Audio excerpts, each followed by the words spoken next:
Best game ni Luka Doncic sa Lakers, halos salikan na ng depensa ng Milwaukee Bucks. No LBJ, big problem pa rin sa Lakers. Bad trip na naman si Coach JJ Redick. So no LeBron James, Jackson Hayes at Rui pa rin ng Los Angeles Lakers kontra sa Milwaukee Bucks. Well, simula pa lang dunk party agad ng Bucks, dalawa dyan galing kay Giannis na nasundan pa ng isa mula naman sa former Lakers na si Kyle Kuzma. Butata nga lang ang inabot ni Kuzma kay Luka sa play na to na maaga ring pinanguna ng Los Angeles Lakers. Mainit na nagtala agad ng 16 points si Luka Doncic sa unang quarter, including itong step back 3-pointer kontra kay Brook Lopez. Tinawanan lang ni Luka si Lopez at pinabaunan pa ng stare down. Kaso maaga ring naging problema sa Lakers si Brook Lopez na agad ding nagtala ng double digit, kung saan natapos ang unang quarter abante ng apat ang home team 33-29. Second quarter agad na kumana ng back-to-back basket si Dalton Knecht at Austin Reeves para sa Los Angeles Lakers. Matapos nga lang yan, 7 consecutive free throw shots ang pinamigay ng Lakers kay Damian Lillard. Ganda pa ng lob pass na to, Lillard to Sims, alley-oop dunk, at dito umabot na rin ang lamang ng home team sa double digit. After nyan, Luka Doncic to the rescue agad sa kanyang personal 10-0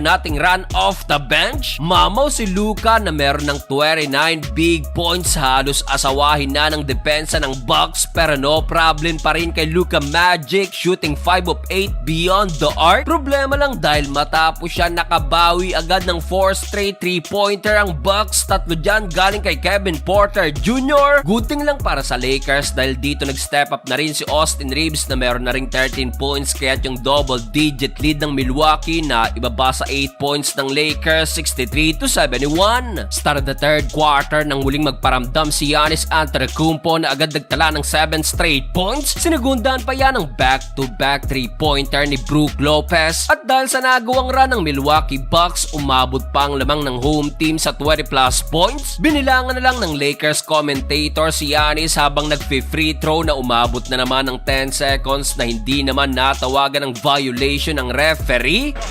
3, 4, 5, 6, 7, 8, 9. So far, one-man show pa rin si Luka Doncic para sa Lakers with his career high 38 points at 11 rebounds. No LBJ, big problem talaga sa Lakers. Tambak ng sarado 20 ang Lakers, 82-102. Fourth and final quarter ng bagyang mabuhayan pa ang Lakers nang mapa-takeover si Austin Reeves na agad kumana ng 8 straight points with 2 3-pointers. Literal na buhat malalang dalawang player ng Lakers, 28 points na si AR, habang dito na itala na rin ni Luka ang kanyang first 40-point game sa Lakers with 45 points. Kaso sa huli, kinulang pa rin yan. Panalo ang Milwaukee Bucks, second straight loss para sa Lakers with no LBJ.